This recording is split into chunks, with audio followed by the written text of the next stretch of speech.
Aw bela jelen fo ka aw waleɲuman dɔn Cani ale sugandili la Sibiri jɛmukan ale tɔgɔ ye ko kɛnɛ kan bi a fanba bɛna tali kɛ min na o ye Mali ale ni Senegal kun farala ɲɔgɔn kan ka fɔ Sudan sajɛ Sudan ni Senegal kun farala ɲɔgɔn kan ka fédération min sigi n'a tɔgɔ dara ko Mali o cira cogo min waleya minnu kɛra o kɔnɔ an ka kuma fanba bɛna tali kɛ o la. Jamana kɔrɔnfɛya kibaru an ye kibaruya dɔw sɔrɔ an bɛna olu fana di mɔgɔw ma. Sanji ale ko kɔni tiɲɛni barika bɛ ka bonya hali n'o y'a sɔrɔ fala yi aw fɛ yen seninkeyi aw bɛ seli la ko Ala ka ji nɔgɔya aw ye. Mali fan caman fɛ Lere Segu a kɛlen don tiɲɛni jɛkulu min yɛrɛ sigilen don sanjiko kunna o fana ye bataki dɔ bɔ. Ale ni Seko ni Dɔngo o kibaruya caman fana b'an bolo. Sulemani Sise ko FESPA ko nata in ale ye o jury président ye ja minnu bɛ bɔ sasa k'olu calatigɛli kɛ ale ye o ko ɲɛmaa ye. Segukaw fana bɛ wuli ka jɔ la san wɛrɛ festival baaraw olu nana Burukina lasigiden fɛ yen. An ka Fatumata Kulubali FC ni ale ye ɲɔgɔlɔnbɔla ye sinimabɔla don sinima dilanna fana don ale bɛ ka sotigi tɔgɔla jɔnjɔn k'o ɲini n'a bɛ fɔ ma ko sotigi award. Nunu ye a dakuruɲɛ kumabaw ye fala ye an na ɲɛfɔli kɛ sɔɔni sa maaw bɛ se ka faamuyali kɛ cogo min kɛnɛ kan jɛmukan an b'ale kɔnɔna na bi sibiri donya in na tubabukalo n'o ye uti ye ale tile 17 san 2024.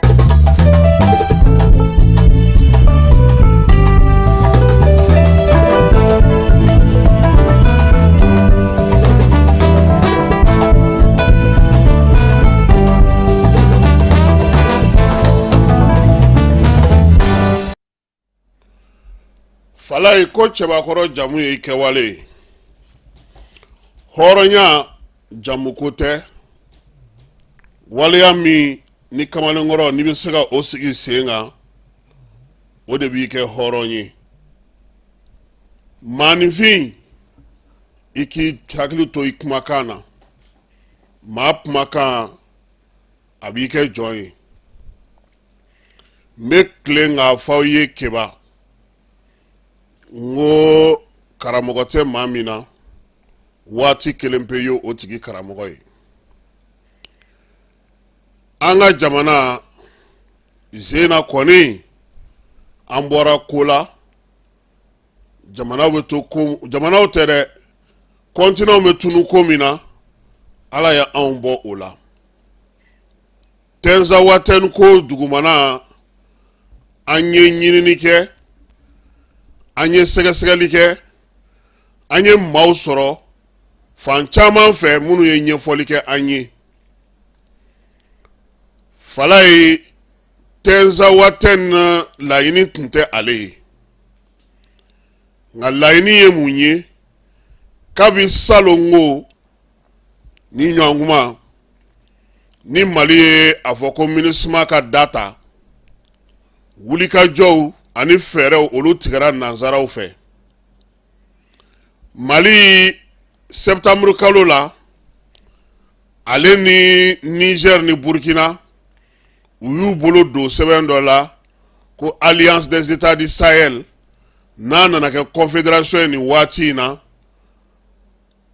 u ma dan o ma nanzaraw ka finitigi fɛn fɛn b'u ka jamana kɔnɔ jamana saba in ye sira yira a bɛɛ lajɛlen na k'u ka bɔ. Fala ye finitigi minnu u sigilen don anw fɛ yan u yɛrɛ ko k'u ka laɲini anw bɛ se ka lafiya cogo min nka u ti kɛlɛ kɛ u ti baari ta u ti wɔsi bani kɔnɔw don kɔnɔni cɛ ɲuman nka baari ta kɔnɔ tɛ dɛ. Fala yi an y'an to o la u ye anw ka jamanaw bilali daminɛ waati min u y'u sinsin jamana damadɔw kan. Ukraine kɛlɛ o kɛra sababu ɲuman ye u ye jamana sɔrɔ jamana min bɛ se ka maaw d'u ma maa minnu bɛ yen bi ni olu bɛ sɔn ko sugu bɛɛ lajɛlen ma walima ka se ka mɔgɔw ta k'u ja lami k'u bila baara la baara min n'o bɛ se ka ta ka ɲɛsin Mali ma. Fɛɛrɛ tigɛli fɔlɔ o tun ye ka wuli ka jɔ kɛ ka ɲɛsin Tombouctou ale duguma n'i y'a jate minɛ yani bɛri ka minɛ obifili tun bɛ kɛ Tombouctou wulikajɔ sugu bɛɛ tun bɛ kɛ Tombouctou bɛri minɛlen dɔ farala kan f'u ye communiqué kɛ k'a fɔ ko mɔgɔ bɛ Tombouctou kɔnɔ k'a bɛɛ lajɛlen ka bɔ maaw hakili b'a la wagati dɔ la fo mɔgɔw ko blocus bɛ Tombouctou ko mɔgɔ tɛ se ka don gouverneur fara sɔrɔdasi ɲɛmɔgɔw kan u wulila ka maaw deli k'u kana taa fala nin bɛɛ tun ye ko in daminɛ ye gɛnni nalen daminɛ u y'a ye k'a fɔ armée b'a sɛbɛla waati min u ye an dafɛ damadɔ ta ka maaw ɲini minnu bɛ kalan kɛ olu kunna k'u ni ladon kura ye ka kɛ ni Niger ale fangadaraki fana kɛlen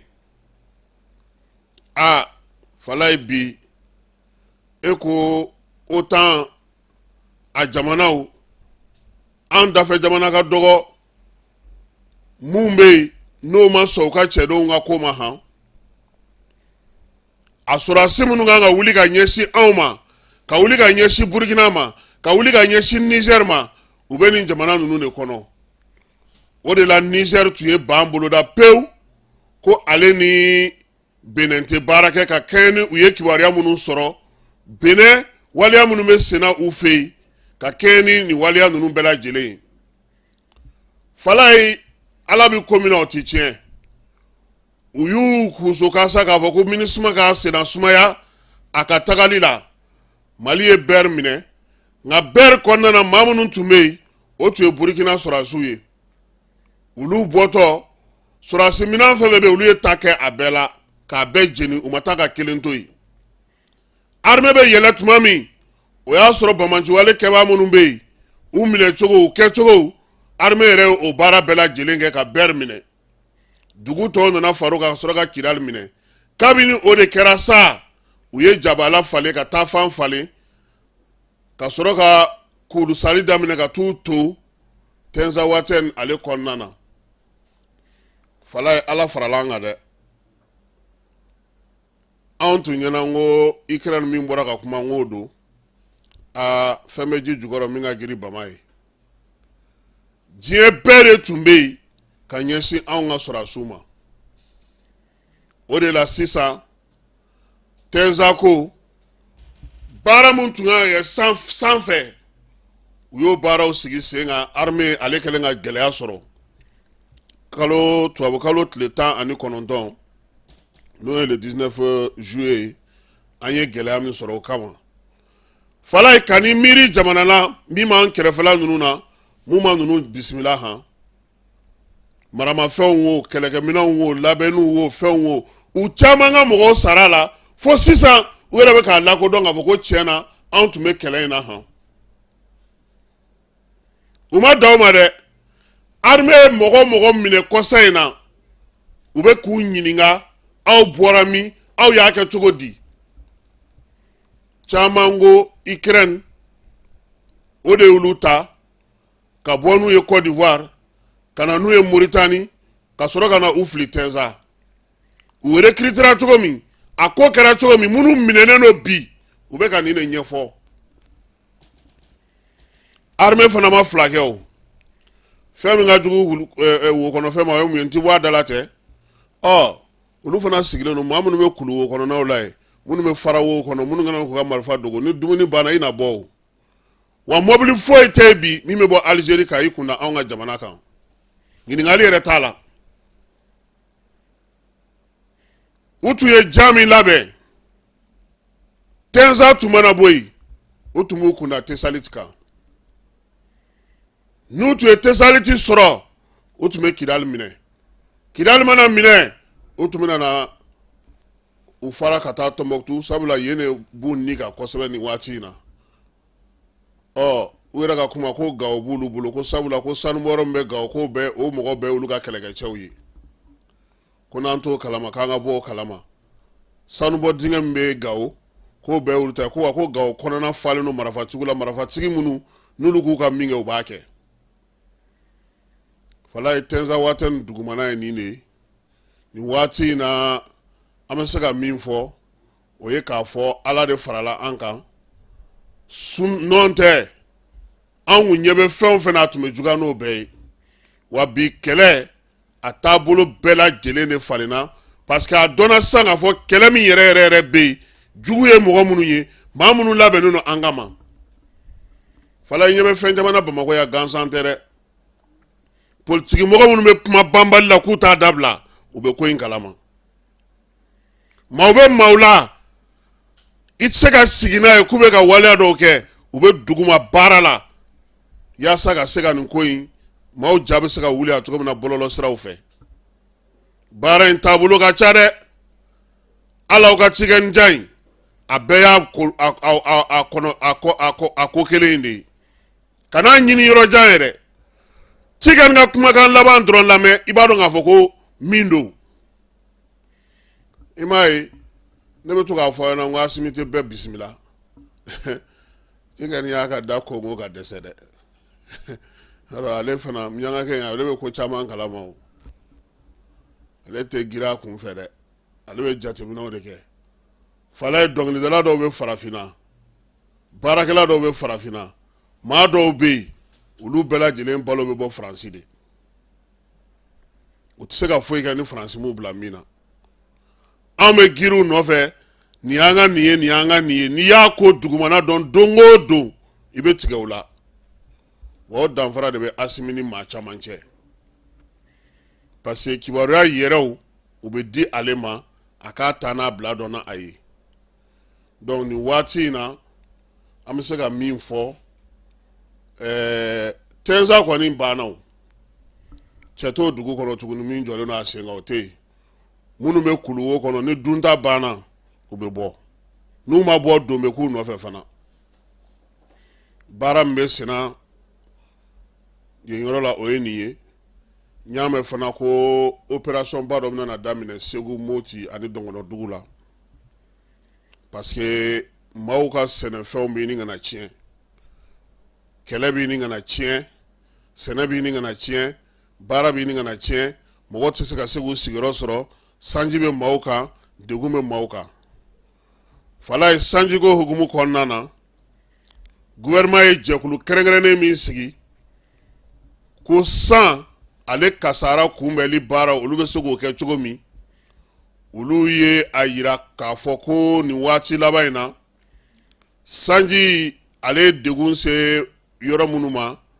a bɛ se yɔrɔ 59 ma yɔrɔ 26 kura o farala kan ka bɛn ni nin kalo in tile 15 an b'a perepere latigɛ parce que an bɛna jakuraw yira sɔɔni olu baara o hukumu kɔnɔna na jɛkulu mɔgɔw ko utukalo tile 7 ka na bila tile 15 la min ye Sikasokaw fɛ yen Sanubugu Sikaso dugu kɔnɔ ji ye tiɲɛni kɛ yen Segu ta ye yɔrɔ 6 ye Bila b'o la Barawuli b'o la Kɔnɔbugu b'o la Kulala b'o la Sando b'o la ani Sido Kucala ta ye yɔrɔ 4 ye nin waati in na dɛ an b'a fɔ k'a kɛra ka bɛn ni kalo tile 15 ye parce que ji bɛ ka jigin hali sɔɔni san bɛna jakuraw yira Kucala dugu kɔnɔna yɛrɛ la san ye tiɲɛni kɛ yen u ka dugu bɛ yen n'o ye Dubakarekaw fɛ yen ale ni Nanpe Buguni ta ye yɔrɔ 1 ye o ye Kɔlɔnjɛba ye Tusigilakaw olu fɛ yen ani Koloso Gao dugu yɛrɛ kɔnɔna San Yangaso ale ni Fani Joyila yɔrɔ 2 Kola ale ni Fulala Nyoro di Sahel yɔrɔ 2 Lukale ale ni Korela min ye Jema ye Sokɛ ale ni Deliberakaw olu fɛ yen Kita yɔrɔ 1 o ye Fumiya ye ale ni Banjugula Bamakɔ yɛrɛ kɔnɔna yan yɔrɔ 7 commune ninnu bɛɛ lajɛlen ji ye tiɲɛni kɛ a bɛɛ lajɛlen kɔnɔ ko n'i y'a jateminɛ yɔrɔ minnu dafirila Bamakɔ o ye yɔrɔ 1 ye Kutara yɔrɔ 1 Mopti yɔrɔ 3 min ye Nyoro ye fiɲɛ ale ye tiɲɛni kɛ yen ko wa ko maa minnu fatura o ye maa 7 ye ka kɛɲɛ ni u ka o don ta ye k'a daminɛ kalo tile 7 ka na bila tile 15 la maa 2 fatura Segukaw fɛ yen maa 3 Kucalakaw fɛ yen maa 1 Kulukoro maa kelen kitakaw fɛ yen waleya in fala ye a tɛ ka jɔ an bɛ taa leere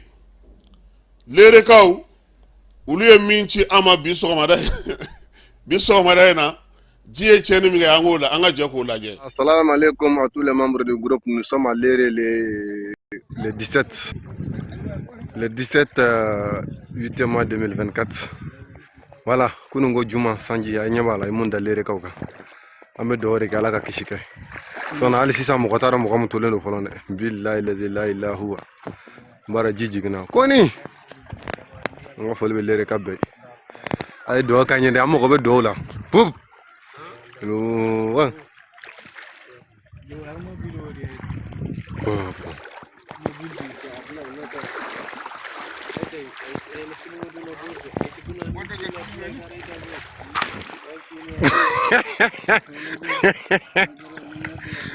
Alwayo.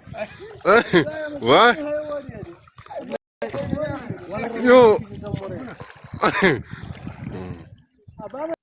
Aywa falay ni ye leere ye an ka taa Segu pelenganakaw olu ye san ye min kɛ yen an ka jɛ ka o fana lamɛn sabula pelenganakaw olu y'a yira k'a fɔ ko kabini kamalen yɛrɛ n'a ɲɛfɔ sa maaw n'a faamuya an k'a yɛrɛ lamɛn a k'a lakali.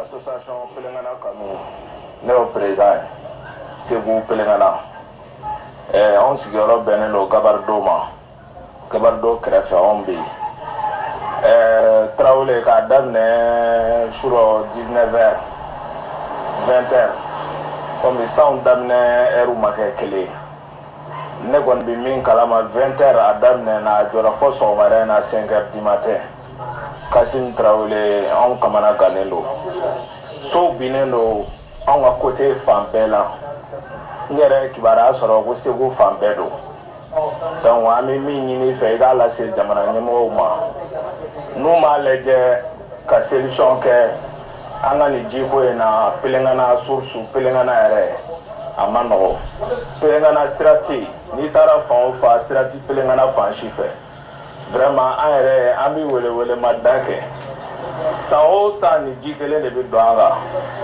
ni ɲinan tɛ Pelengana an b'a mɛn fɔlɔ ko denmisɛnnin banna sinon salon ni salila sini denmisɛnninw fatura jiw la vraiment an b'a ɲini autorité fɛ vraiment ni samiya tɛmɛna ni sen u k'a essayer u ka se ka baara k'an ka yɔrɔ la jiw bɛ se ka taa cogo min na an b'an ka Segu gouverneur fo salila sini an wulila an taara a nɔfɛ a y'an la convaincu a nana ji lajɛ a nana yira ministre Modibo Kone na Modibo Kone yɛrɛ nana vraiment a nana ɲɛ da yɔrɔw kan layiduw b'an bolo k'a fɔ ko yɔrɔ bɛ dilan mais tiɲɛna nin y'a samiyɛ 2 tɛmɛtɔ ye yɔrɔ foyi ma dilan vraiment an bɛ wele da Mali la ani Mali kɔfɛ anw Pelenganakaw bi anw degulen don anw Segukaw bi anw degulen don an b'a ɲini jamana ɲɛmɔgɔ fɛ a k'a essayer Segu Pelengana depuis samiyɛ b'a fɔ ko a filɛ mɔgɔw bɛ hami na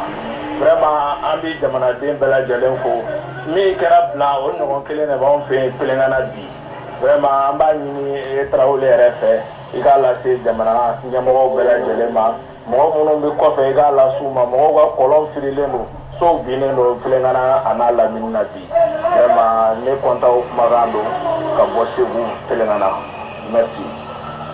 Ayiwa falay nin ye Segu Pelengana ye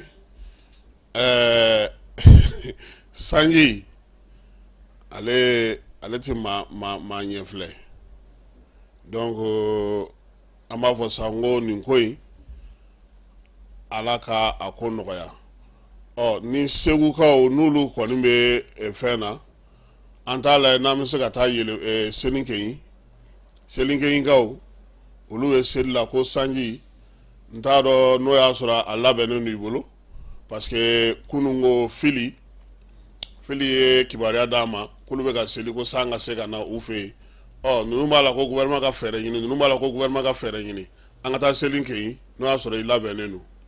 Samiya baaraw nun donna Bafulabe cercle dugu caman na o min nun don togo ɲana kosɛbɛ sigila dɔw kun y'o sɛmɛntiya ye an ka munumunu salo dɔ fɛ nka nin kɔsa laban in na cikɛla caman kɛlen bɛ ka jiko ŋaniɲɛ siri wa caman bɛ taa foro la cogo min na u bɛ segin o cogo la ko bawo dugukolo jalen don cikɛ tɛ se ka kɛ bilen o de kama alamisadon min bɛnna utikalo tile 15 ma san 2024 Selenke n'a ɲɔgɔnna dugu caman olu ye ala deli boloda o ye laadala ko ye olu fɛ samiya fɛ jiko mana gɛlɛya k'olu b'o lawaleya ko a ka ca ala fɛ a jaabi caman olu bɛ sɔrɔ an ka jɛ ka Amara Jaabi lamɛn ale b'a ɲɛfɔ an ɲɛna baara in kɛra lahalaya min na. Ne tɔgɔ ye Amara Jaabi ka bɔ Selinkenyi bɛɛ b'a wele ko Dane Amara ne ye dugutigi den de ye alhamdulillah Selenkeyikaw bi an taara aladeli la n'o ye sanko aladeli ye o ye kɔrɔlen ko ye depuis lawale ni sanko gɛlɛyara dugutigi ni alimami u b'a yira ɲɔgɔn na an bɛ bɔ ka taa kɛnɛba dɔ kan ka taa seli musow denmisɛn ni makɔrɔba bɛɛ de bɛ taa dugu maabaw ka aladeli kɔrɔlen n'an y'a kɛ dɔrɔn alhamdulilahi ala b'an jaabi n'o san mana dɔn yɛrɛ a dugusɛjɛ san mana san mɛnna quoi donc vraiment Selenkeyikaw bɔra bi alamisa ka taa aladeli an ma aladeli ala ka sanji ɲuman nati parce que n'i ye jateminɛ Selenke ye sɛnɛkɛ dugu de an sigira sɛnɛ ni baganmara de kan ani commerce donc an tɛ se ka kɛ foyi ye ni sɛnɛ tɛ donc an bɛ wagati min na ko bibi na sanko gɛlɛyalen b'an fɛ a gɛlɛyalen bɛ Mali fan caman mais kɛrɛnkɛrɛnnenya dans la région de Kayi plus précisément chez nous à Bafulabe donc au village de Selinkenyi an kɔni bɔra bi ka taa aladeli. Seere dɔw y'a sɛbɛntiya an ye an ka munumunu salo fɛ ko maa caman ye nin aladeli baara ninnu kɛ Kayi mara jango ta o min ni jiko gɛlɛyalen b'a la kosɛbɛ Fili Jalo Jani PML tɔgɔ la Bafulabe. Ayiwa an bɛ dugawu kɛ Bafulabe mara Selinkenyi ala ka sanjiko ala ka nɔgɔya fa y'a concours n'o o ye fonction publique ye ko 100 saradara mɔgɔ 95 ko le sera ka concours in sɔrɔ min ye maa 1,417 ani 17 o de tun jɔyɔrɔ tun bɛ yen maa minnu tun kan ka taa fonction publique la maa 1,800 489 1,489 o jɔyɔrɔ de tun bɛ yen minnu sera k'a sɔrɔ o ye maa 1,417 72 in sa k'o de m'a sɔrɔ nka fala ye sɔgɔmada in na denmisɛnnin dɔw y'u kan bɔ an bɛna a sɛgɛsɛgɛ u ko i b'a dɔn k'a fɔ bolofaraw de don bolofara dɔw la k'a fɔra ko mɔgɔ 15 pasera nka mɔgɔ 14 de tɔgɔ bɛ yen dɔw fana ko a fɔra ko min ka moyenne ka ca ni bɛɛ ta ye dɔ ka moyenne ka ca nka o tɛ mɔgɔ paselenw fana fɛ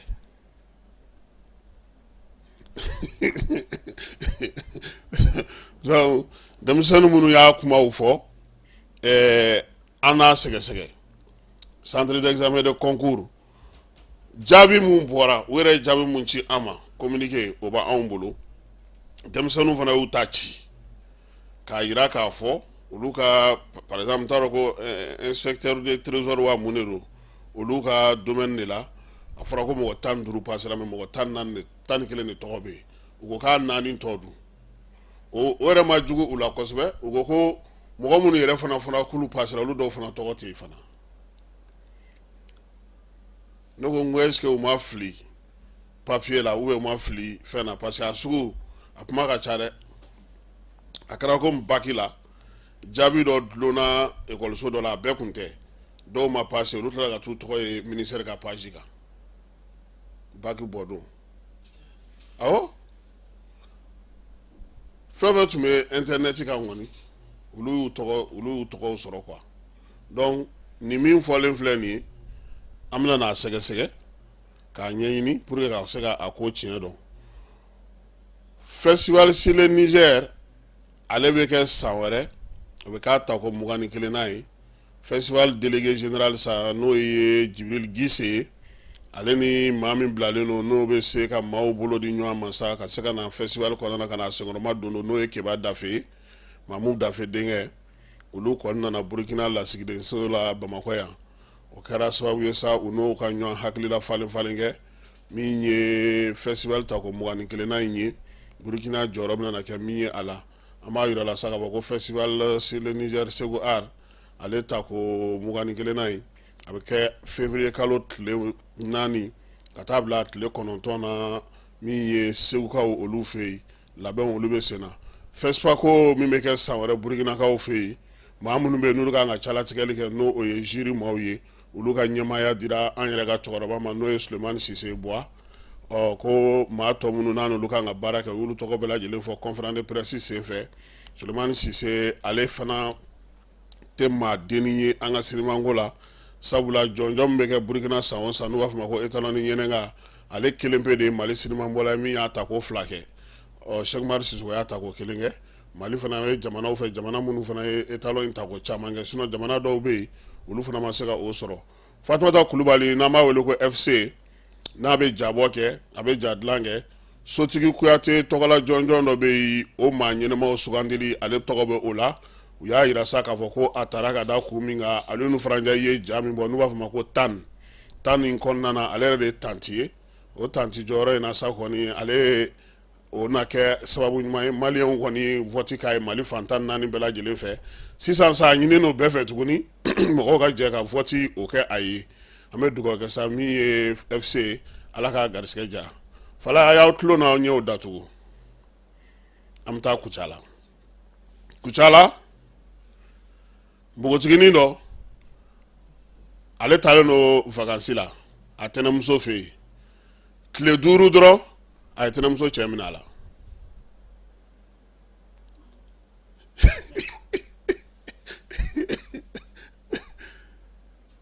a b'a fɔ ma ko vacancière a taara tɛnɛmuso de fɛ yen tile 5 a y'a cɛ minɛ a la ne ko n ko kɔmuso kun bɛ mun na ala ka hakili ɲuman d'an ma an ka sɔgɔmada in na sara belebeleba sa n'o bɛ tali kɛ fédération na an bɛna na o ja bila a la a bɛ se ka o lajɛ cogo min Mali fédération gɛlɛya jumɛnw ni gɛlɛya jumɛnw y'a sɔrɔ a cira cogo di baara bokum ni ale ye jagokɛla ye ale de bɛ ja ninnu di an ma an n'a bɛna baara caman kɛ ɲɔgɔn fɛ hali 22 don n'ala sɔnna a ma ja kɔrɔ minnu bɛ yen an ka histoire kan an n'ale bɛna to ka o baaraw kɛ mɔgɔw ka se ka faamuyali k'a ko la a kuma a dalaminɛli o bɛ ka kɛ Kamara fɛ n'ale tun bɛ radio Kayira la an ka jɛ k'a lamɛn. Lamɛnbaaw an ka foli bɛ kala se aw bɛɛ lajɛlen ma aw fɛn fɛn de bɛ yen ni aw sigilen don ka an lamɛn an b'aw fo ka walima dɔn kumakan kɔrɔw olu dalaminɛli sira fɛ hali bi min ni a bɛ ka senkɔrɔma don baara bɔ kun fɛ ni ale ye jagokɛla ye Bamakɔ yan bi an bɛna ka na mɔgɔ min ka kumakan ka olu dalaminɛ o ye Léopold Sédar Senghor ni o ye Sénégal jamana o ɲɛmɔgɔ kɔrɔ dɔ ye ka fara o yɛrɛ fɛnɛ kan ɲɛmɔgɔ fana kun don fara ɲɔgɔn kan jamana la n'o ye Fédération du Mali ye a ye jɔyɔrɔbaw ta o kɔnɔ an bɛna ale ka yɛrɛ sɔsɔ kumaw ani janfa walew an bɛna bɔ o de kan o min n'o nana ka na kɛ san 1960 o san kalo 8nan ni o ye dababila kalo ye tile 27nan don fɛn minnu ni olu tɛmɛna kunnafoniw na an ka dɔ fa o kun kan. La récente crise malienne occupe, qu'on le veuille ou non, une très importante place dans les actualités politiques africaines et mondiales. Mali kɔsana fereke min ni o bɛ senna a diyara mɔgɔ ye a ma diya mɔgɔ ye jɔyɔrɔba bɛ o ferekew la o fɔɲɔgɔnkɔ ninnu na farafinna o gun kan ani diɲɛ seleke naani gun kan. Le Mali, on s'en souvient, est né à Dakar sur les rivages basaltiques de l'océan Atlantique le 17 janvier 1959. Mali an hakili bɛ a la ale nana ka na banke Dakar kɔkɔjiba min bɛ yen ni o ye Atlantique ye o kɛrɛfɛ san 1959 o binawulen kalo n'o ye san kalo fɔlɔ tile 17nan don ye. Des conférences, dont la plus historique s'est tenue à Bamako, ont présidé à la naissance de la Fédération du Mali. Lajɛw caman kɛra lajɛ min bɛ yen ni o na to dɔ fɔ kɔnɔna na mɔgɔw hakili la o nana kɛ Bamako ni o lajɛw de kɛra sababu ye Mali fara ɲɔgɔn kan jamana ka bange. Qui portait et qui porte encore l'espoir des peuples qui la composent. Wa a wagati la hali k'a bila sisan yɛrɛ fana na jigiya min tun bɛ o jamana kɔnɔdenw na o jigiya kelen de bɛ yen. Voire même les peuples de l'Afrique tout entière. An bɛ se k'a fɔ yɛrɛ k'a fɔ farafinna kuru kɛra jamana kɔnɔdenw bɛɛ a siyaw bɛɛ de ko don. Au cours de cette émission que nous appellerons la valeur d'un serment, ni jamu yi senfɛ jamu min ni an bena a wele ko layidu walima kalikan nafa ou simplement une rétrospective sur les récentes missions effectuées au Soudan par les responsables sénégalais Léopold Sédar Senghor et Mamadou Dia, walima dɔrɔn ka kɔsegin kɛ kɔsana tamaw olu kan o tama minnu ni olu nana kana kɛ sudan jamana kan n'o nana kana kɛ senegal jamana ɲɛmɔgɔw olu fɛ n'o ye Léopold Sédar Senghor ye ani Mamadou Dia. Nous essayerons de vous donner des éléments vous permettant de juger vous-même. An bena dalu di aw ma dalu minnu bɛ a to aw yɛrɛ ka se ka nin ko jaratigɛ aw yɛrɛ ye. Les gouvernants sénégalais qui ont, contre la volonté du peuple sénégalais qu'ils sont censés représenter, déclenché le coup d'État. Senegal marabaga minnu ni olu wulila ka u jɔ hali ka taa sɔrɔ a ma kɛ jamana kɔnɔdenw olu ka laɲini ye olu nana kana kafɔ jaso kɛ n'o ye janfa ye coup d'État. O jamana kɔnɔdenw minnu ni a jatelen bɛ k'a fɔ ko u bɛ ka baara kɛ olu de tɔgɔ la ani ka kuma olu tɔgɔ la. Qui porte atteinte aux institutions légales de la Fédération du Mali. O janfa min ni o bɛ dankarili kɛ fanga bondaw la fanga bonda minnu ni olu sigira sariya kɔnɔ ni o bɛ Mali fara ɲɔgɔn kan jamana ko fɔ.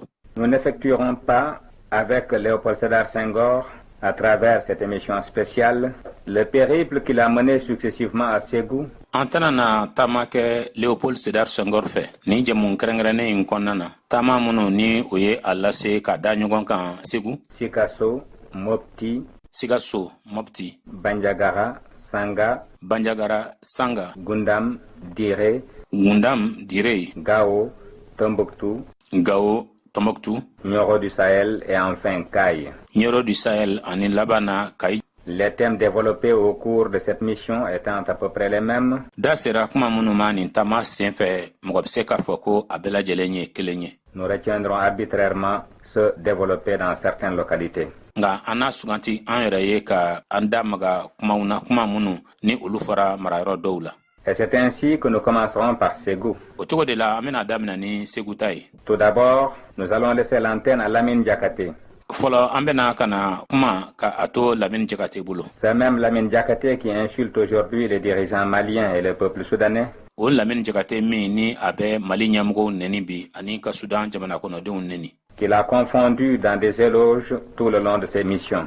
A ye o min bɛ fɔ k'u don ɲɔgɔn na tanunin kɔnɔna na a ka taamaw bɛɛ lajɛlen senfɛ. Mais parlons d'abord de Lamine Diakhaté. Nga an ka kuma fɔlɔ Lamine Diakhaté ko la.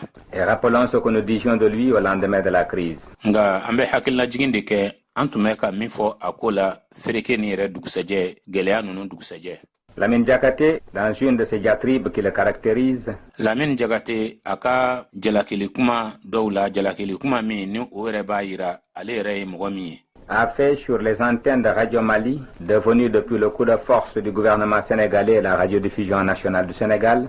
A ye laseli dɔ kɛ Radio Mali kan kabini janfa yɛrɛ kɛra ni o labanna ka kɛ Sénégal jamana yɛrɛ ka kibaru lase so ye. Une sortie digne de lui contre le Mali et contre les responsables soudanais à qui le Mali doit son existence. A ye bɔli min kɛ nin ye nin kɔni kɛra bɔli ye bɔli min ni a ye jalakiliw caman ta ka a ɲɛsin Mali ma ani Sudan ɲɛmɔgɔw ma olu yɛrɛ ka ɲɛnamaya sababu min bɔra Mali la. Ces mêmes responsables o ɲɛmɔgɔ kelen ninnu qui ont créé à travers l'Afrique la mystique de l'indépendance. Olu minnu ni olu kɛra sababu ye farafina ka yɛrɛma hɔrɔnya a senumanya ni fɛn minnu tugunen bɛ o la ka o fɔ k'o walawala. La mystique de l'unité africaine. Farafina ka kelenya o danbe kow ani o fɔko ɲuman kow.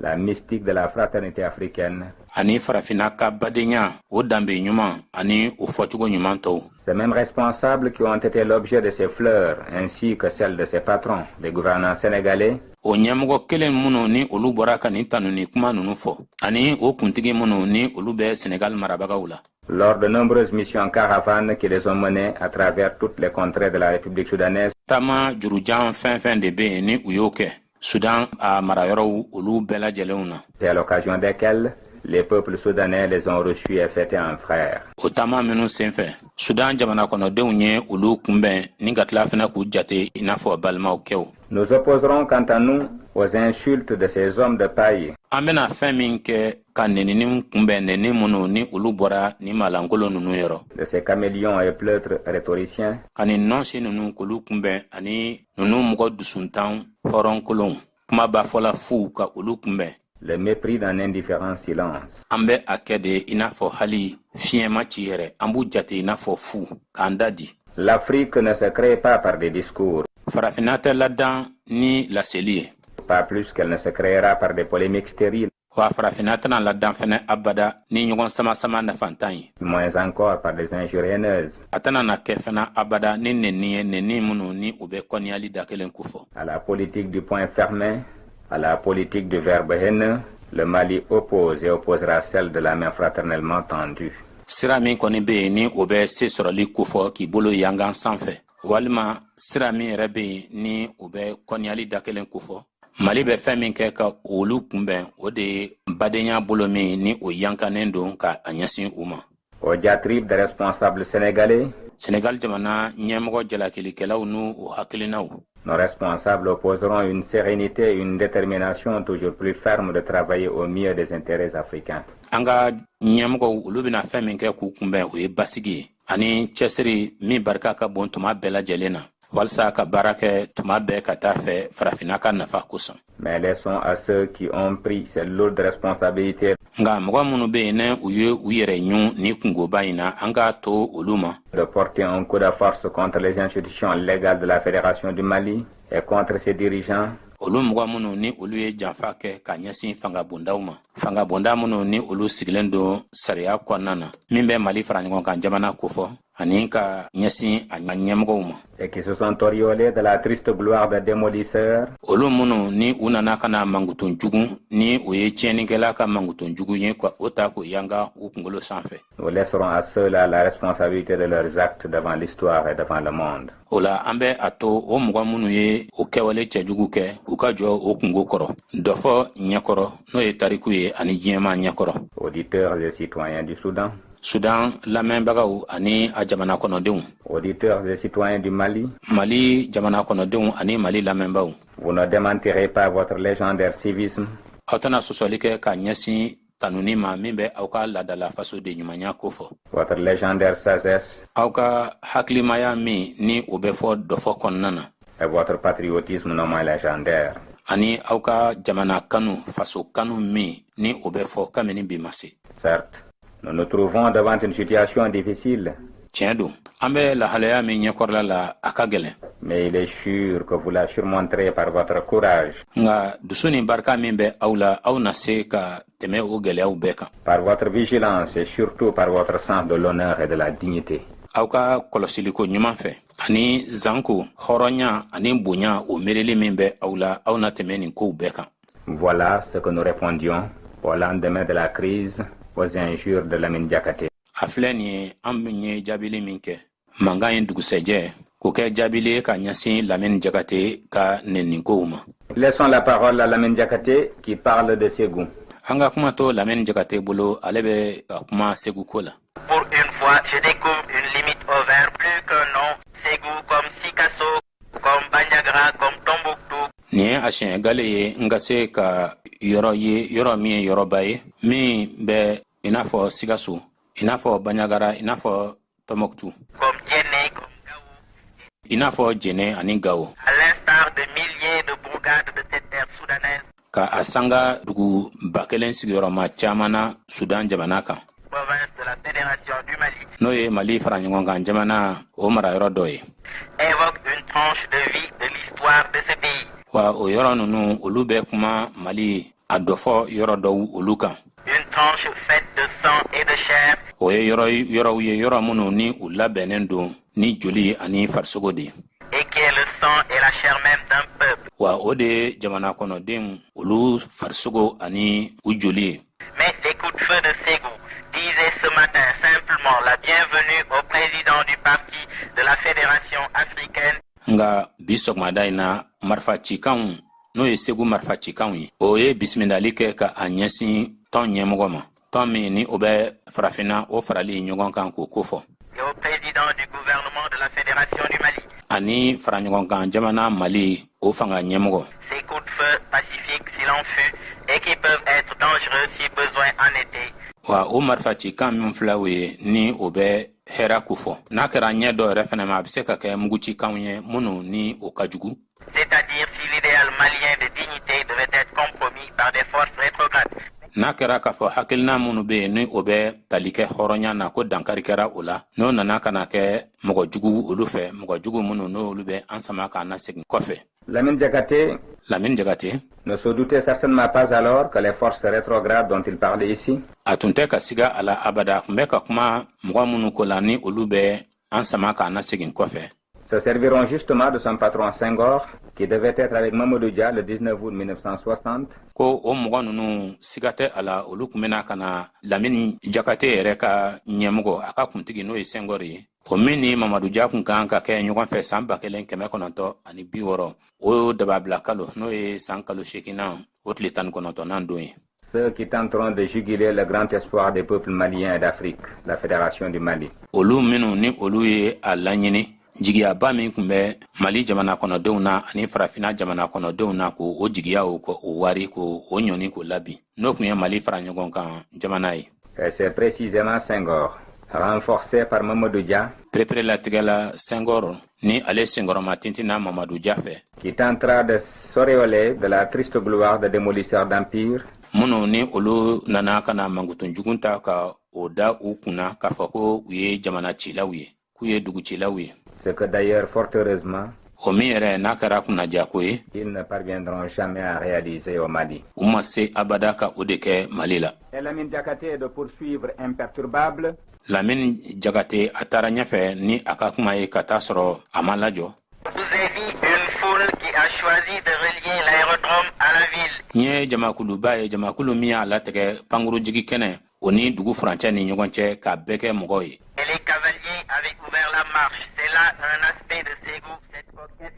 Ani o jama taamatɔ sotigiw tun bɛ u kɛrɛ n'u kɛrɛ o ye Segu a yecogo dɔ ye nin dugu senumanba nin dugu jɛlenba. Qui n'a rien perdu de son allure guerrière. O min ni fosi ma tila a la a yecogo fɛ kɛlɛmasa duguko la. Mais c'est en pacifiste qu'elle a reçu ce matin ses hôtes. Nga a ye a ka dunanw de bisimila basigi kɔnɔ. Même si son pacifisme devait être teinté de cette banderole sur laquelle on lit ces mots. Hali n'a sɔrɔ k'a fɔ ko a ka basigi o tun bɛ se ka ye yecogo wɛrɛ la sɛbɛnni dɔw olu fɛ sɛbɛnni minnu ni olu kɛra fini kan ni olu filɛ nin ye. La mort plutôt que la honte. Saya o ka fisa ni malo ye. Cette phrase, la mort plutôt que la honte, Ni kumakan min filɛ nin ye ko saya ka fisa ni malo ye. reste et restera pour les Maliens du Sénégal et du Soudan. O ye kumakan ye min ni a bɛna to malikaw olu hakili la malika minnu bɛ Sudan ani Senegal jamana kan. Malgré la trahison de Léopold Sédar Senghor et de Mamadou Dia, Hali k'a sɔrɔ Léopold Sédar Senghor ani Mamadou Dia olu ye janfa kɛ. une sainte profession de foi. Ni kuma fɔlen ni kɔni na kɛ limaniya kuma fɔlen de. Ici, nous allons passer la parole au camarade secrétaire général de la sous-section de l'Union soudanaise RDA de Ségou. An bɛna kuma ta k'a di an taamaɲɔgɔn ma ni ale ye foroba-kalatigi ye n'an ko ma ko secrétaire général Union soudanaise RDA bolofara min bɛ Segukaw olu fɛ yen. Le président Dramane Coulibaly, vice-président de l'Assemblée fédérale du Mali.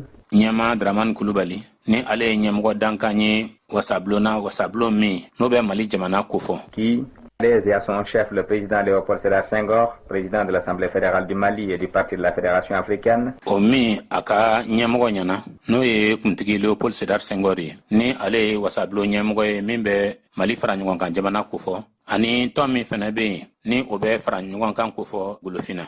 Lui rappelle la réponse que lui a faite en son temps le président du gouvernement sénégalais, Mamadou Dia. A y'a hakili lajigin a ye jaabi min di wagati la Sénégal jamana fanga ɲɛmɔgɔ n'o ye Mamadou Dia ye. Qu'il recevait à Ségou 3 mois auparavant. Ale min kun ye o min bisimila kalo 3 ka kɔn lajɛ in ye. Réponse au souhait de bienvenue qui lui était adressé. Le président Mamadou Dia a eu raison. Ka kɛɲɛ ni bisimilali kɔrɔfɔ minnu ni olu kun talen bɛ k'a ɲɛsin a ma ɲɛmɔgɔ Mamadou Dia a jo kun don.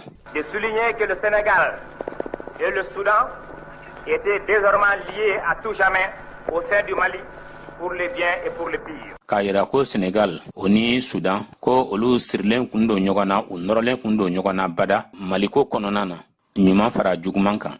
Mais laissons encore la parole au président Dramane Coulibaly. Ale bi an ka kuma to fana ɲɛmɔgɔ Dramane Coulibaly bolo. Aussi, la tâche essentielle du Mali et démarre la réalisation de l'unité africaine. O la Mali ka baara kɛrɛnkɛrɛnnen ye min ye o ye wa o bɛna to farafina ka kelenya waleyali de ma. Gravement compromise. O min n'o donnen don kunpalanna kosɛbɛ fo k'a juguya. Et l'indépendance nationale pour la restauration de la dignité des peuples d'Afrique noire. Ani faso ka yɛrɛma hɔrɔnya walsa siya minnu bɛ farafina o mɔgɔ fimanw kofɔ olu ka hɔrɔnya bɛ se ka lasegin u ma cogo min na. Voici bien posé. A filɛ nin ye fɔcogo ɲuman na. Brièvement certes mais succinctement. A kuma fɔra ka surunya nga a perepere-latigɛra. Et d'une façon précise sans équivoque. Ani k'a fɔ ka perepere-latigɛ sɔsɔli tɛ min na. Le but réel du Mali. Kun jɔnjɔn min bɛ Mali ka baara la o de filɛ nin ye. La vocation du parti de la Fédération africaine. Kun min bɛ tɔn na tɔn min ni o bɛ farafina farali ɲɔgɔn kan k'o kofɔ. Auquel ont souscrit l'ensemble des peuples maliens des deux provinces qui composent la fédération. O kun min ni Mali jamana kɔnɔdenw bɛɛ sɔnna o ma a marabolo fila bɛɛ lajɛlen minnu ni olu sɔnna o ma ni o marabolo fila ninnu bɛɛ de fara ɲɔgɔn kan tɔn o fan dɔ ye. À cette allocution du président Dramane Coulibaly axée sur les termes indépendance. Ni kuma minnu filɛ nin ye n'a fɔra Dramane Coulibaly fɛ ni a sinsinna yɛrɛma hɔrɔnyako kan. Unité, fraternité, confiance en soi et en l'avenir de l'Afrique. Kelenya ani badenya ka da I yɛrɛ la ani farafina ka don nataw la. Dans le Mali a pour but de mener vers un destin meilleur. Mali ka laɲini o min ye ka taa ni a ye fɛn ma fɛn min ni o de sabatilen don ni o de ka ɲi. Que devait répondre le président du parti de la Fédération africaine, M. Léopold Sédar Senghor. Tɔn min ni o bɛ farafina bɛɛ faralen ɲɔgɔn kan ka o kofɔ o ɲɛmɔgɔ Léopold Sédar Senghor a ka jaabi tun ye jumɛn ye.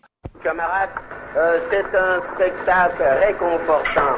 Nin kɔni nin ye fɛnba de ye min bɛ mɔgɔ la jija. Que le spectacle que vous nous avez donné ce matin. A ye ɲɛnajɛ ko filɛli fɛn min jira an na bi sɔgɔmada in na. Je veux tout d'abord remercier le bureau politique de la sous-section de Ségou. Tɔn duguma bolofara min bɛ politikiko kofɔ Segu n bɛ foli lase o ma fɔlɔ. Singulièrement son secrétaire général, mon ami Dramane Coulibaly. Jɔnjɔn a foroba kalatigi n'o ye secrétaire général ye n terikɛ Dramane Coulibaly. Qui est le premier vice-président de l'Assemblée fédérale du Mali. Ale min ye ɲɛmɔgɔ dankan fɔlɔ ye wasabulon kunna wasabulon min ni o bɛ Mali fara ɲɔgɔn kan jamana kofɔ. En qui j'ai une confiance totale. O Dramane min n'an ka danaya dafalen b'a kan. Ce qui me permet de m'absenter souvent de Dakar. O de b'a to tuma dɔw la fɛnɛ Dakar n tɛ ye. Car lorsque je suis absent, l'Assemblée fédérale est en de bonnes mains. Ka d'a kan n'a sɔrɔ ko ne tɛ yen fara ɲɔgɔn kan wasabulon a bɛ bolo ɲuman kan. Je remercie tous les camarades de Ségou. N bɛ foli lase n taamaɲɔgɔn bɛɛ lajɛlen ma Segu. Qui ont participé à l'organisation de cette manifestation. Olu minnu ye u sen don ni lajɛ in labɛnni na. Le bureau des jeunes. Sifinw olu ka biro u ka ɲɛmɔgɔyaso. Le bureau des femmes. Musow olu ka ɲɛmɔgɔyaso. Le bureau des anciens combattants. Kɛlɛkɛ cɛkɔrɔw olu ka ɲɛmɔgɔyaso. Les paysans. Cikɛlaw, sɛnɛkɛlaw. Les pêcheurs somonaux. Sɔmɔnɔ mɔnikɛlaw. Les éleveurs. Bagan maralaw.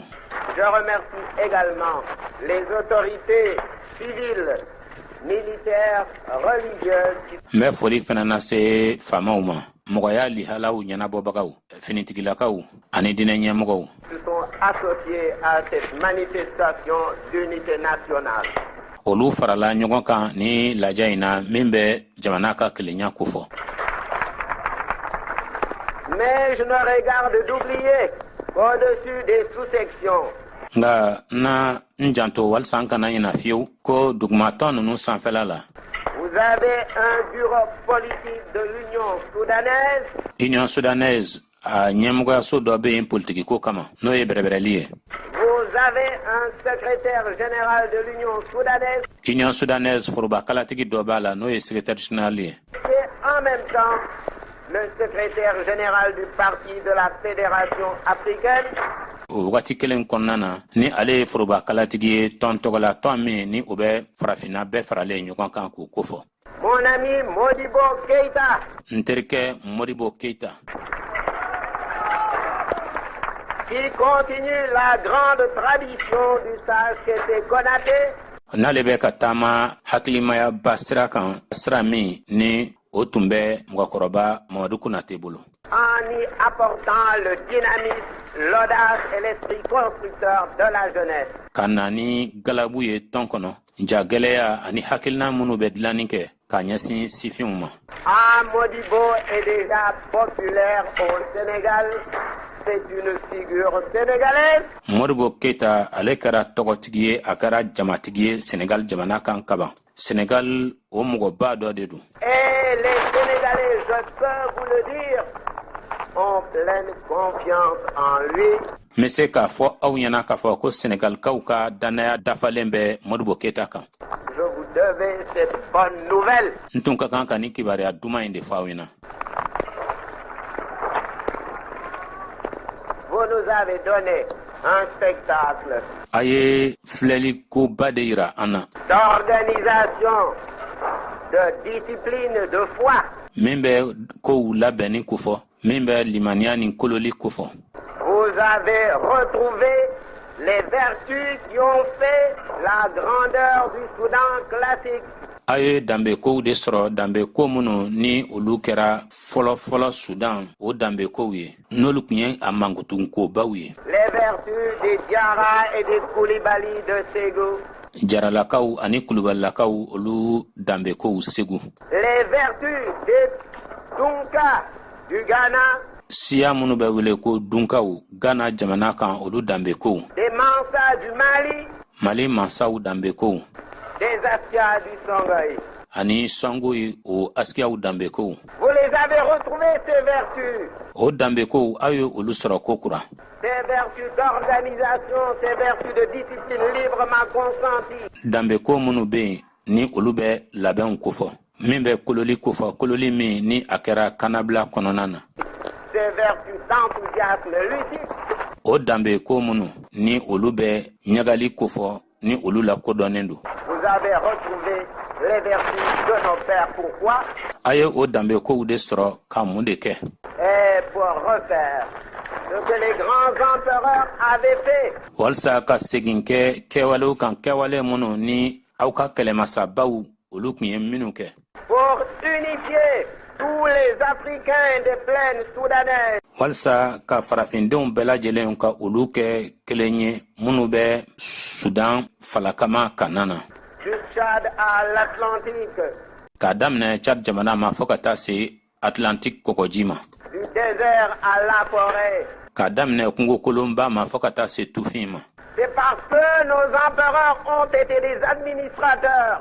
K'a sababu de kɛ an ka kɛlɛmasaw olu kɛra mɔgɔya lihala marabagaw ye. Des chefs de guerre, des bâtisseurs. U kɛra kɛlɛkuntigiw de ye, u kɛra dilannikɛlaw de ye. Qu'aujourd'hui, dans le Mali, nous avons transcendé les différences de race et de religion. Ko ka sababu kɛ o de ye Mali jamana kɔnɔna na. An sera ka se sɔrɔ siyako gɛlɛyaw ani dinɛko gɛlɛyaw kan.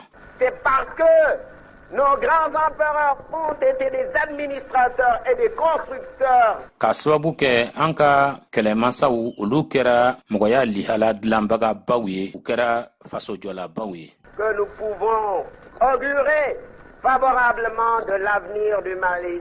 Ko an bɛ se o la cogo bɛnnen na Mali jamana sini ɲɛsigi ko o labɛn k'o ɲɛ. Ces vertus sont mises au service de l'édification de la nouvelle nation négro-africaine. O danbe kow o bilalen bɛ jamana kura o de ka bolo kan. Jamana kura min ni o bɛ farafindenya sabatili kofɔ bɛɛ ye. Ce que nous voulons, c'est non seulement rassembler les Africains.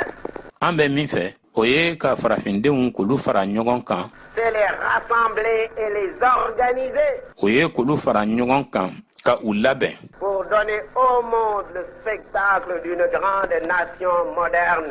Walasa ka a jira diɲɛma la ko jamana bɛ an bolo jamana min ni o bɛ wagati labanw kofɔ ni o ye filɛlifɛn ye. Ce que nous voulons, nous l'avons dit. An bɛ min fɛ an y'o fɔ kaban. C'est l'indépendance nationale. O ye jamana ka yɛrɛma hɔrɔnya ye. Ce que nous voulons, An bɛ min fɛ c'est retrouver notre dignité d'âme. o ye ka an ka hadamadenya hɔrɔnya de sɔrɔ. Notre dignité de peuple. Ce que nous voulons, peut être un bon partenaire. Anka jamana konodenya horonya ko soro. Ambe mi fe o de ka ke jenyogon nyumanye. Un bon ami des autres peuples sur le plan international. Ka ke siato teri nyumanye. Jienseleke nani bunakunka. Je peux vous dire donc que nous sommes unis pour le meilleur et le pire, Soudanais et Sénégalais. Ola mise ka fɔ aw ye ko an faralen bɛ ɲɔgɔn kan de ka kɛ kelen ye hɛrɛ fara hɛrɛ tana kan Sudanka ani Senegalka. Je peux vous dire que le premier article de la Fédération du Mali mise ka a fɔ aw ye ko Mali fara ɲɔgɔn kan jamana sariya kisɛ fɔlɔ est l'unité du Soudan et du Sénégal. Ko o ye Sudan ani Senegal o kelenya de. Je peux vous dire que il n'y aura pas de sécession, il n'y aura pas le droit de sécession dans le Mali. Mise k'a fɔ aw ye ko farali tɛna na kɛ ko Mali kɔnɔna na hakɛ tɛna kɛ mɔgɔ si ye ka farali kɛ. Et que lorsque se produiront des germes de sécession, ces germes seront étouffés dans l'œuf. Wa n'a kɛra dɔrɔn ko hakilinaw walima kɛwale dɔw de bɛ yen minnu bɛna wuli n'o bɛna ni farali ye o kɛwalew walima o hakilinaw olu na sila sa kabini a ye wuli yɔrɔ la. Ainsi donc, selon Léopold Sédar Senghor, nin cogo la ka kɛɲɛ ni Léopold Sédar Senghor ka kuma ye lui-même, ale yɛrɛ l'article 1 de la Constitution fédérale du Mali écarte toute possibilité de sécession à un État. Sariya kisɛ fɔlɔ min ni o bɛ Mali fara ɲɔgɔn kan jamana ko fɔ o ye cogoɲaw bɛɛ lajɛlen bɔ yen cogoɲa minnu ni o bɛ farali ko fɔ jamana dɔ tɔgɔ la. Ces déclarations du président du PFA faites à Ségou, PFA ɲɛmɔgɔ ka ni laseli o kɛra Segu de.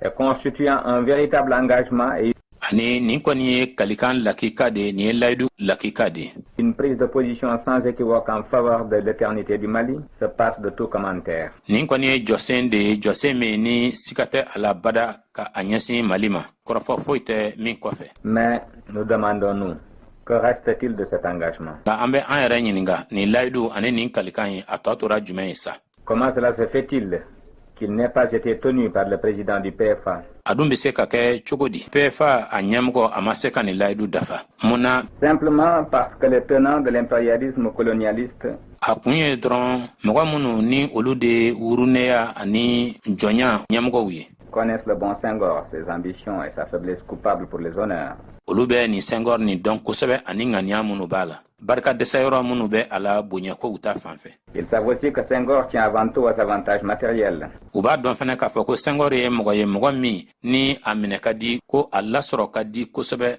wariko ani nafolomafɛnw na. Et qu'il pouvait gonfler et dégonfler à volonté le ballon Senghor. Ko wa u kun bɛ se Senghor k'a yɛlɛma ka kɛ u sago n'u dungɔ ye ɲɛ bɛɛ ma. C'est ce qu'ils ont fait. U y'o de kɛ. Senghor est un artiste. Senghor ye mɔgɔ min ni a kusan. C'est aussi un grand intellectuel. Mɔgɔ kalanenba de fana don. Un poète de la négritude, si l'on veut. Sɛbɛnnikɛla fana don min ni o kun bɛ farafinya ko fɔ ni maa bɛ se ka a ye o cogo la. Il est également un dialecticien habile. Mɔgɔ fana don mɔgɔ min kan bolofarakow la ni a bɛ o ɲɛ dɔn kosɛbɛ. Senghor est un rhétoricien consommé, un acteur de grand talent. Senghor ale kɔni ye kumaba fɔla de wa mɔgɔ fana don mɔgɔ min ni a bɛ a senw ni a bolo dayɔrɔ dɔn kɛwalew ni kumaw na. Mais il demeure et mourra traître à la cause africaine. Nga ale kɔni a na sa wa a sara janfa la k'a ɲɛsin farafina ko ma. Parce que précisément, k'a sababu kɛ jɔnjɔn na. Senghor ne croit à aucune de ses valeurs personnelles. A dalen tɛ a la wa a tɛna da a yɛrɛkun fana nafa la ani seko min b'a yɛrɛkun na. Parce qu'il est d'un complexe maladif. Ka d'a kan a bɛ jɔ a yɛrɛ la ka taa se hakana fo o jɔnyɛrɛla yɛrɛ o bɛna ni ka kɛ bana ye a la. Qui fait qu'il ne croit pas aux valeurs africaines. Wa o de bɛ a to fana a tɛ da farafina a danbe kow yɛrɛ la. Parce qu'il est fermement convaincu que l'Afrique, qui n'est pas née dépendante, cependant, permettez-moi l'expression. Ka d'a kan a jɛlen don a yɛrɛ kɔnɔ yen ko farafina ko o ma bange a yɛrɛma hɔrɔnyanen nka o n'a ta o ta a ka hakɛ to n ye kuma fɔcogo la.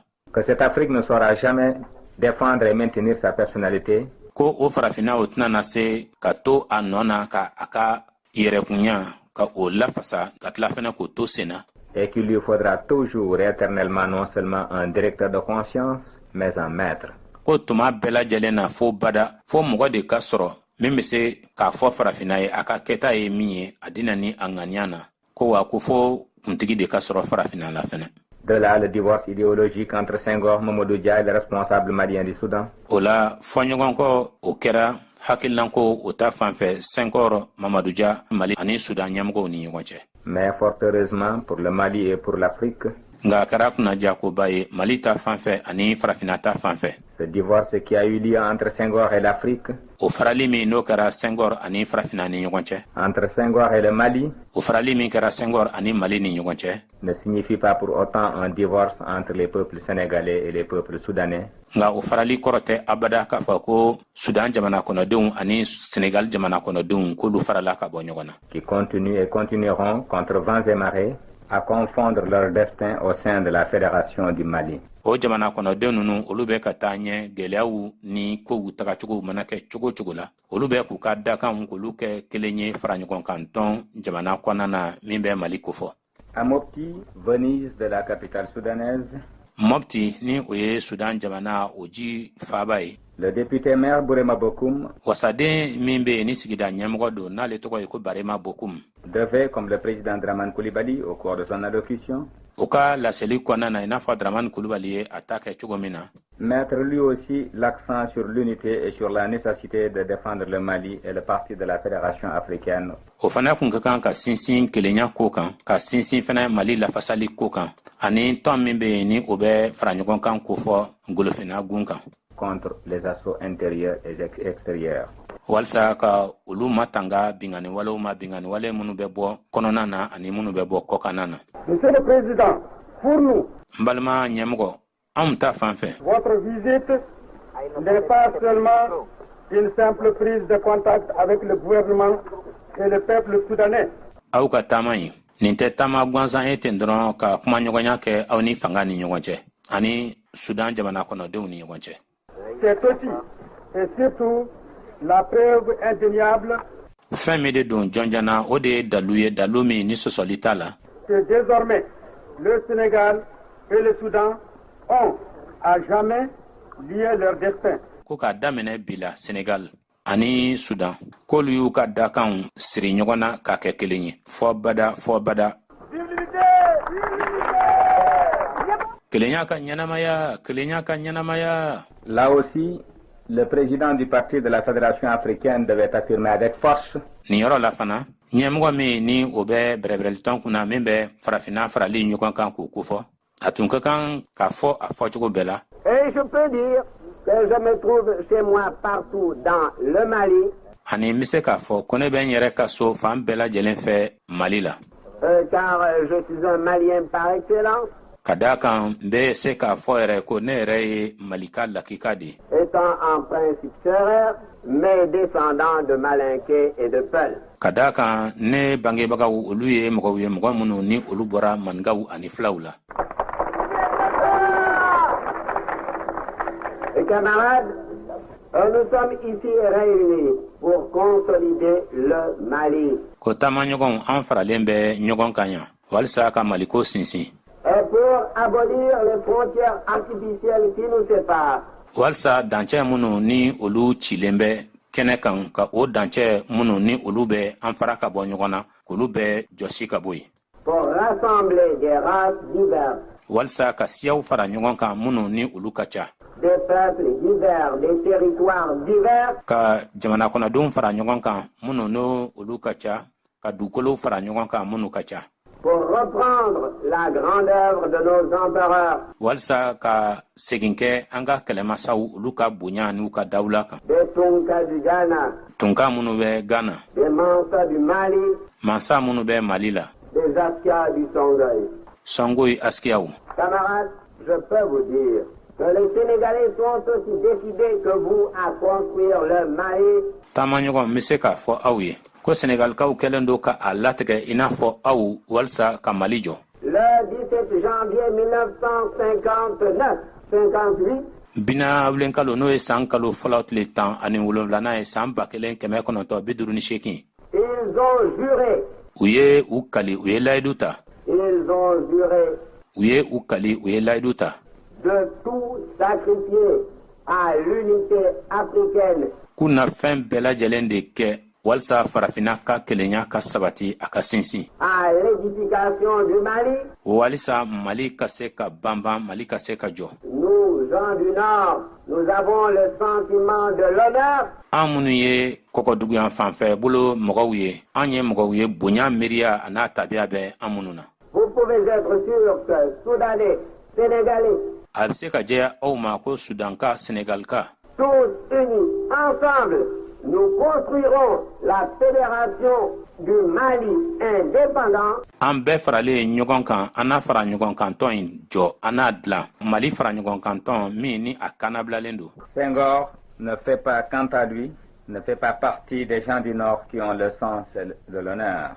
Senghor ale tɛ mɔgɔw cɛla mɔgɔ minnu ni olu ye kɔkɔduguyan fanfɛ bolo mɔgɔ ye ni bonya tabiya bɛ minnu na Mais suivons-le jusqu'à Tombouctou la mystérieuse, nka an ka tugun a nɔfɛ fɔ tɔnbɔkutu o dugu seniman kɔnɔ Tombouctou la lumineuse, tɔnbɔkutu min n'o ye yelen dugu ye où après avoir fait l'historique de cette vieille cité, tuma min na ni a tilara nin dugukɔrɔba in tariku a dɔfɔ ɲɛfɔli la de cette belle ville où se sont déroulés tant de faits mémorables, o dugu ɲɛnamaba in kɔnɔna na ni kɛwalew caman kɛra o kɔnɔna na min bɛ to mɔgɔ hakili la le président Léopold Sédar Senghor, parlant du Mali, de son unité, jamanakuntigi leopold sedar senghor a kumatɔ mali kun kan a ka kelenya kun kan de son éternité, devait encore une fois affirmer: a ka badabadaya kun kan a y'a fɔ tuguni ko Tout à l'heure, j'ai dit sur un morceau de tissu que le Sénégal et le Soudan sont éternellement unis dans le Mali.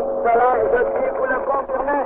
a jɛlen do yan fana tuguni ko senegal ani sudan olu kɛlen do kelen ye bada mali ko la kunbɛn cogo tɛ fɛn min na Partout où le président Modibo Keïta s'est rendu au Sénégal, modibo keyita tɛmɛna yɔrɔ yɔrɔ fɛ senegal les populations sénégalaises lui ont dit senegal jamana kɔnɔdenw y'a fɔ a ye ko leur ferme détermination de travailler à la construction du Mali. ko cɛsiri bɛ olu la ɲɛ bɛɛ lajɛlen ma walisa mali jamana bɛ se ka jɔ cogo min na Partout ils l'ont assuré que le Sénégal est dans le Mali fan bɛɛ lajɛlen fɛ u ye a jɛ a ye ko senegal bɛ mali kɔnɔ et restera éternellement dans le Mali.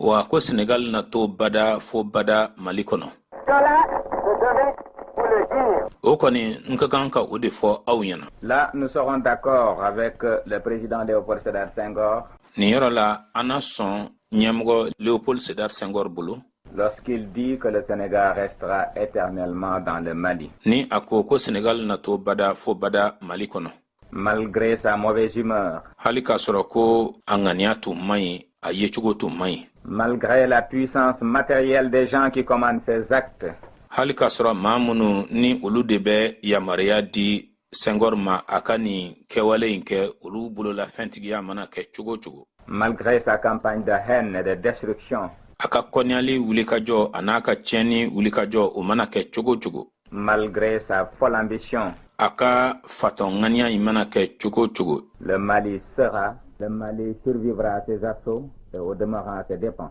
mali na ɲɛnamaya mali na a yɛrɛ sama ka bɔ nin bingani walew la wa senghor na o ye a ɲɛ na Le Mali survivra à ses assauts et au demeurant à ses dépens.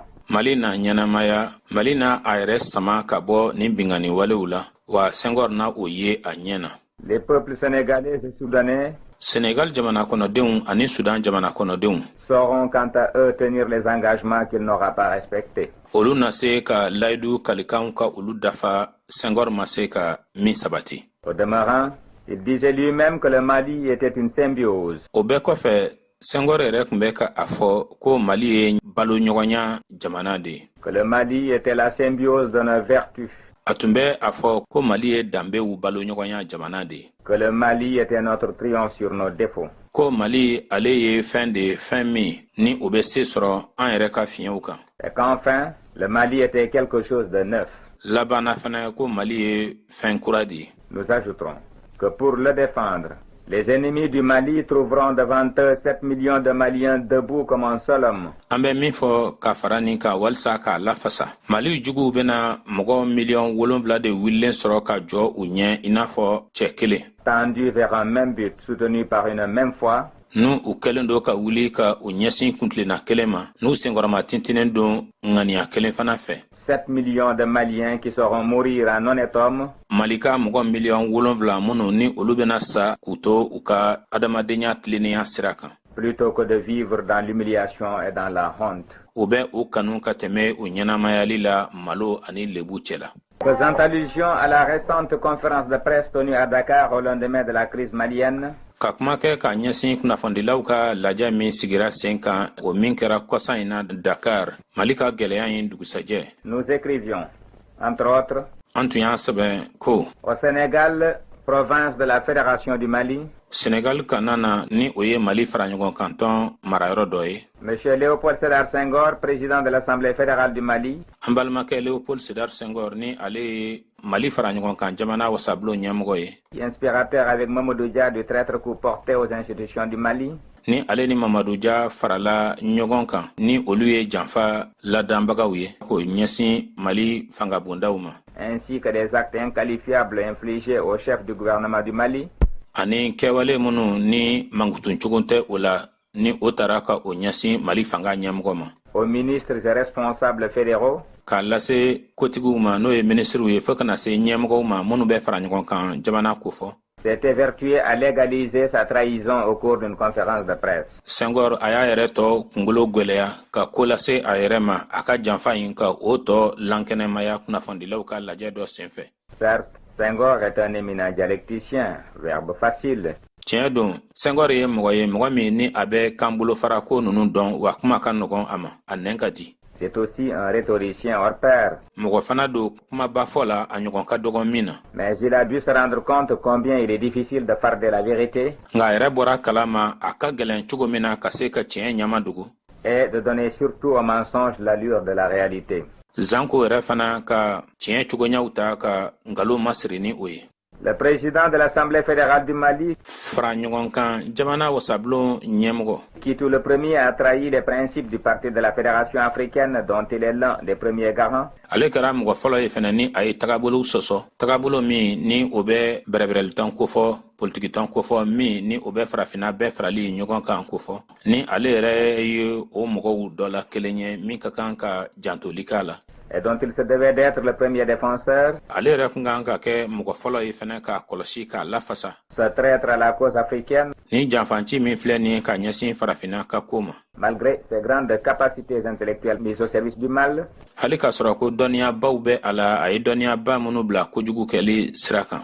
Malgré ses grands talents le plus clair de son temps a sollicité son imagination fertile, imagination mise au service du pire. Hali k'a sɔrɔ ko sekobaw bɛ a la a y'a ka wagatiw bɛɛ lajɛlen ta k'a ka miirili ɲumanw magwɛn wa o miirina ninnu a y'olu bɛɛ lajɛlen bila kojuguba yɛrɛ kɛli sira kan. N'est pas parvenu à se convaincre. Senghor a ma se ka a yɛrɛ lasɔn. Moins encore à convaincre son auditoire et par-delà celui-ci le monde qui l'écoute. A ma se fana hali a lamɛnbagaw k'olu lasɔn wa hali jamakulu min fana sigilen tun do fana ka a lamɛn a ma se fana k'olu si lasɔn. Aussi, o la fana, les œillades empreintes de faux sentimentalisme et les paroles mielleuses dites à l'intention des présidents William Tubman. A kun bɛ mɔgɔw la filili min kɛ ka a yɛrɛ kɛ i n'a fɔ a bɛ mɔgɔw fɛ ani kuma duman-dumani minnu n'a kun b'olu fɔ ka o ɲɛsin kuntigi William Tubman ma. Bourguiba et Nehru dans le but de s'attirer les sentiments bienveillants des uns et des autres. Bourguiba ani Nehru ma walasa olu bɛ se ka kɛ a fɛ cogo min na k'a kanu.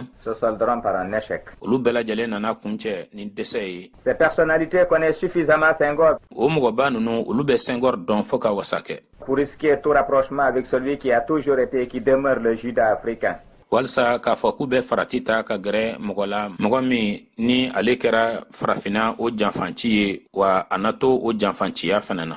On sait l'attitude de défiance que lui ont réservée à lui et au gouvernement dissident sénégalais. An b'a dɔn yɛrɛkɔlɔsi min ni o taara k'o lase Senghor ma ani fanga min ni o tun bɛ farali ko fɔ Sénégal jamana kan. Ceux auprès de qui il a sollicité ou tenté jusqu'ici la reconnaissance. Mɔgɔ minnu olu minnu kɛrɛfɛla la ni a kun y'a ɲini fɔ nin yɔrɔ in na o mɔgɔw bɛ se ka ale la kodɔn u bɛ se ka sɔn ale ye cogo min na.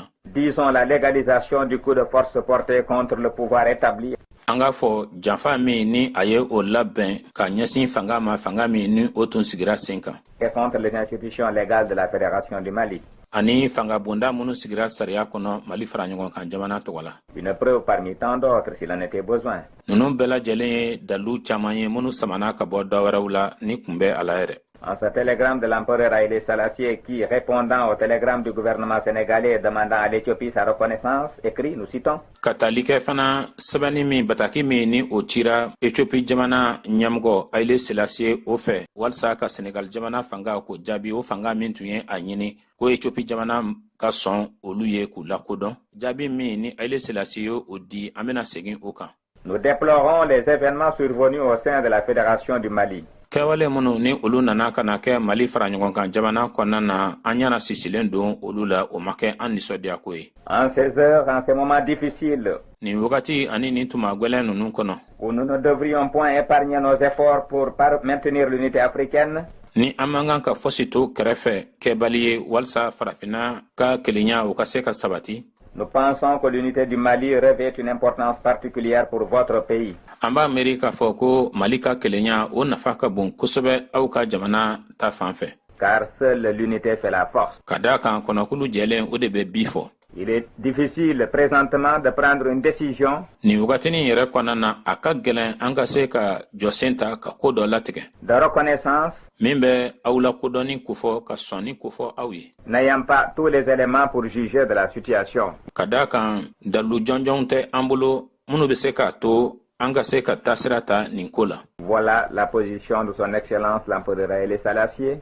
A filɛ nin ye kɛlɛmasa Haïlé Sélassié ale ka jɔsen kɛra min ye. Voilà ce que seront les positions de tous les chefs d'État démocratiques. A filɛ jamana fɛn fɛn de bɛ yen ni o bɛ bɛɛ ko fɔ olu ka jɔsen de bɛna kɛ nin ye. Non, la malversation et la traîtrise ne payent pas. Ayi koma yɛlɛma ani janfa o tɛ mɔgɔ la taa ɲɛ. Non, le monde démocratique ne cautionnera pas le travail subversif des marionnettes au service du mal. Ayi diɲɛ min ni o bɛ bɛɛ ko fɔ o tɛna na sɔn lafilili baaraw ma lafilili baara minnu ni o bɛ kɛ mɔgɔw fɛ n'olu ye tiɲɛnikɛlaw ye bolokɔnɔmɔgɔw mun bɛ yɛlɛma yɛlɛma tuma bɛɛ ani wagati bɛɛ. Le peuple frère du Sénégal est acquis à l'idée de l'unité. An balima Sénégal jamana kɔnɔdenw olu sɔnnen bɛ fɛn min ma o ye hakilina ye min bɛ kelenya ko fɔ. Il est gagné par la mystique de la fraternité africaine. O jamana kɔnɔdenw olu sigilen bɛ fɛn min kan o ye badenya danbe ye farafindenw ni ɲɔgɔn cɛ. Dans la Fédération du Mali est un facteur déterminant. O min kɔnɔna na Mali fara ɲɔgɔn kan tɔn ale ye o sababu ɲuman ye min barika ka bon. Le Mali survivra à la tempête provoquée par le coup de force des gouvernants sénégalais. Mali na ɲanamaya janfa fiɲɛ bolo janfa fiɲɛ min ni o lawulila Sénégal marabagaw fɛ. Les tentatives des gouvernants sénégalais. Laɲini min ni o kɛra Sénégal jamana marabagaw olu fɛ. Et la conférence mise en scène de Léopold Sédar Senghor. Ani a ye lajɛ kirikara min sigi sen kan. Et ces assauts contre la légalité n'y pourront rien. Ani a bɛ ka wulikajɔ minnu ni bingani minnu kɛ walasa ka sariya kɛlɛ o tɛna na se ka mako ɲɛ. Notre conclusion sera donc. An ka kumakuncɛ kuma bɛ kɛ min ye o la.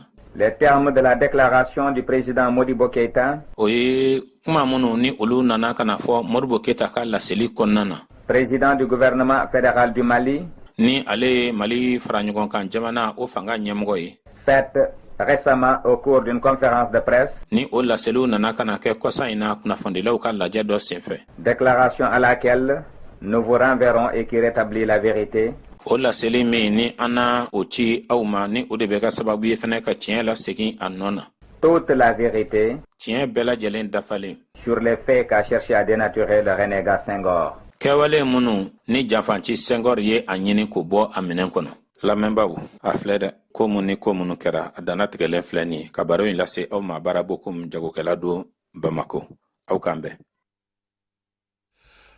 An yɛrɛ bɛ an filɛbaga ni an lamɛnbaga bɛɛ lajɛlen fo maa maa kɔlen kun don an na sa yaasa ka se ka baro in bɛɛ lajɛlen kun cɛ coupe Asimi ale tako 4nan daminɛna kunungo présidency ale buruna Sikaso ɲɛkɔrɔ 2-1 bi ndulati 2 bɛ CNT ale ni Kulukoro o ye Lazara waati ye nɛgɛ kanɲɛ 18 Kayi ale ni Bamako bɛ ɲɔgɔn sɔrɔ Sinisa gouvernement ale ni Kidal olu bɛ jouer min ye dimanche ye programme na sa 16h Mopti ni Gao Segu ani